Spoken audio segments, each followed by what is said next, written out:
Well, this badge was recycled, and I'm guessing this badge is probably at least 50 years old. It was the original badge that I was presented when I got hired, and I've worn it with the exception of maybe a couple of days for every day that I've been in uniform. We wore these back in the day, and I note that the hat badge matches the number on the police badge, because that was what was required back then, is that your hat badge matched.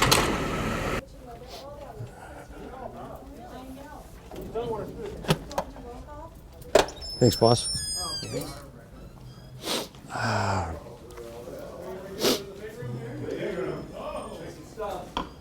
We got all the big guys here now.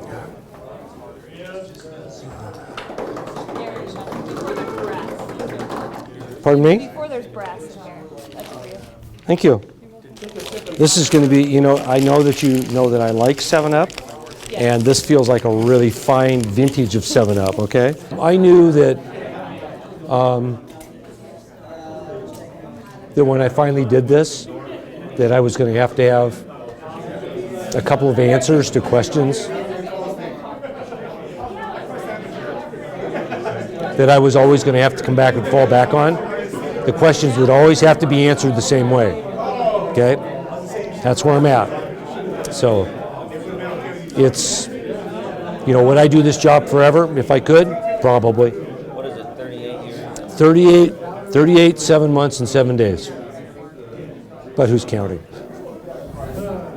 Today, Unsworth is retiring after 36 years, which means that I am now number one. So number one gets to talk to number one for roll call, and it's a pleasure, Gary.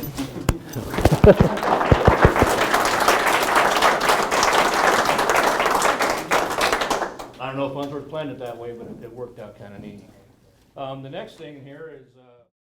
Personally, you may know that I officiate college football, and coaches are always honest when we're officiating. They're always honest, And a lot of coaches, you just tune out.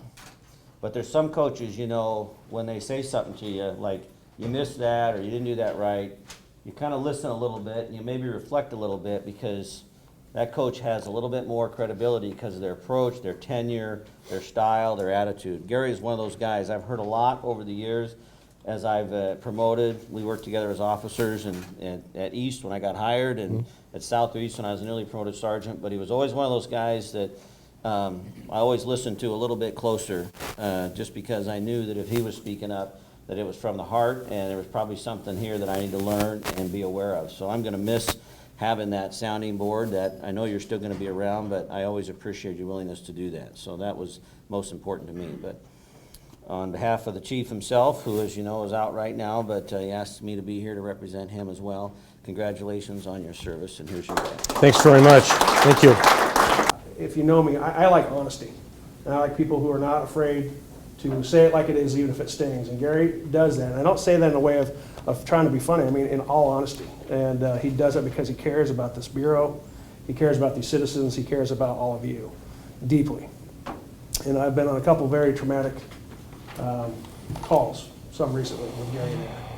And I can tell you that I know that me personally, and probably many in this room, would not have got through that and got through those situations without Gary and the work that he's done with EAP and TIC. Would you guys agree with that? Gary brings that, and it's from his heart. And I don't know how he does it, but deep, deep, deep down in this smaller statured body compared to mine is this well that is deeper than anybody's got of compassion and recognition of the human condition, specifically as it relates to people that wear blue. And I love that about Gary, and we're going to miss that after his 39 years. I've had the good fortune in terms of the AP and TIC to be able to work with other agencies and try to help them through the hard times that they've experienced. And I've been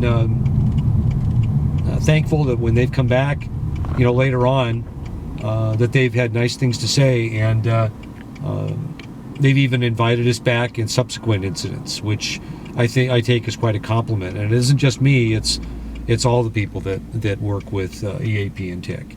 They're all part of that, and they've gone down there and they've helped folks through that stuff. Because the whole idea is to be able to walk away from this experience after how many years that somebody chooses to put in, and walk away with enough of you left, personally, to be able to enjoy your retirement. And that's really what this all comes down to. So we hope to be able to do that. We try really hard to do that. And that's one of the things that I'm going to continue to be involved in, is because I think it's so important to make sure that, you know, folks know that what they're seeing after traumatic incidents really is normal, and they got a lot of company, and it's doable, it's survivable, and once they realize that, things can get better very fast, and it makes a big difference for them. We help most people. Some people, unfortunately, slip through the cracks, and we lose them, and we mourn their loss. And all we can do at that point is we look at it and we go, oh my gosh, this is terrible. And we do our best for their families, and we work harder to see if we can help folks in the future. So that's really what it's all about.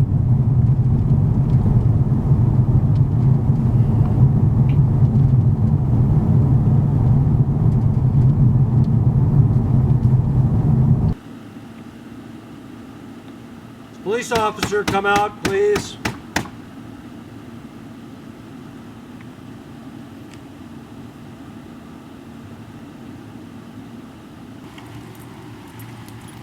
Either they're not answering or they're not here, so one of the two. Hello. Hello. So we'll leave a note on the door, or on the window, I should say, and we'll see if the rig moves itself. We'll go from there.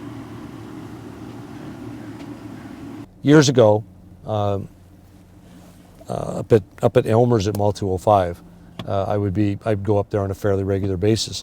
And what happened was one of the waitresses just came out one late afternoon, one evening, and slapped a little fluorescent heart on my notebook. And this has to be at least 10 years ago, if not longer. And just slapped it on there. Well, it stuck so well, and it's just been on there ever since.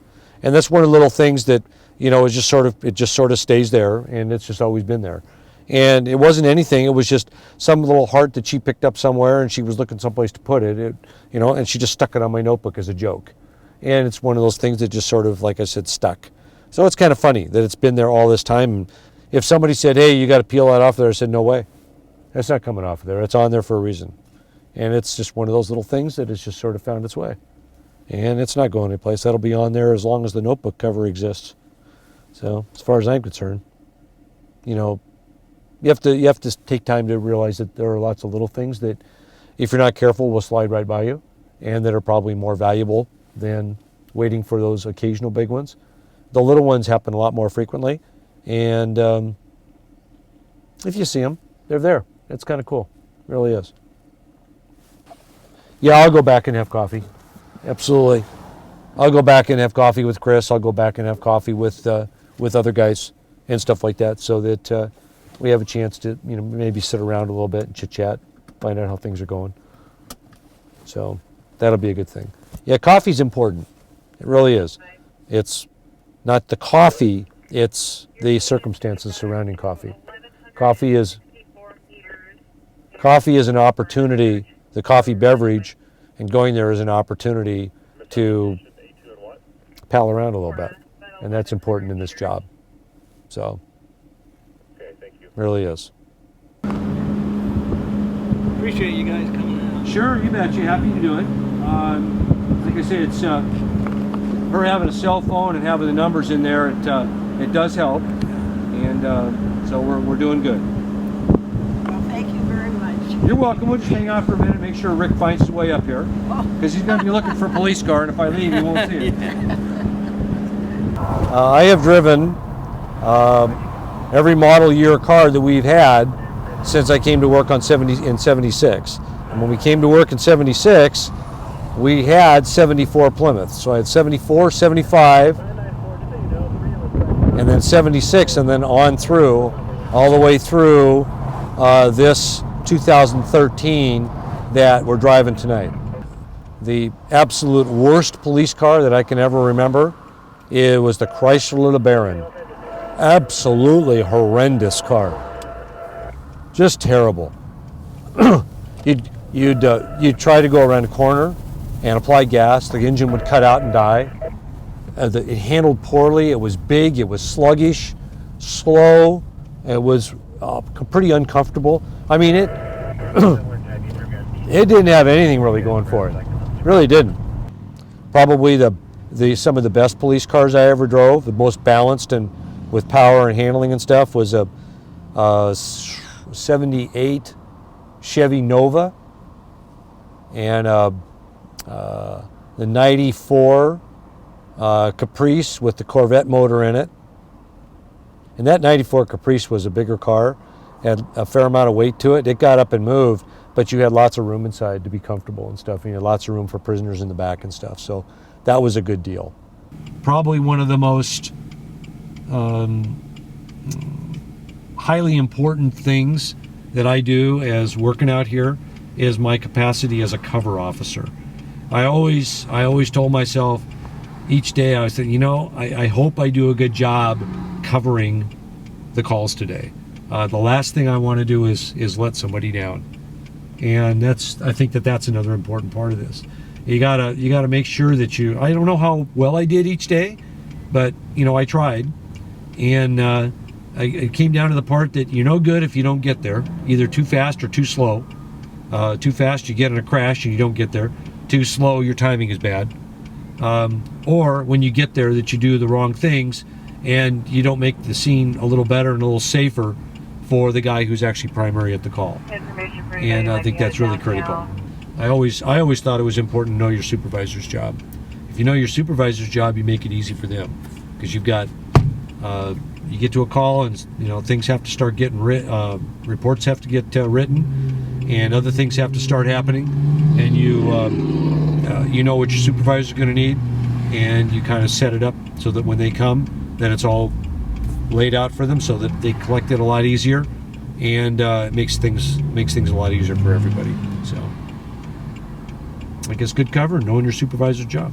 That's pretty much it.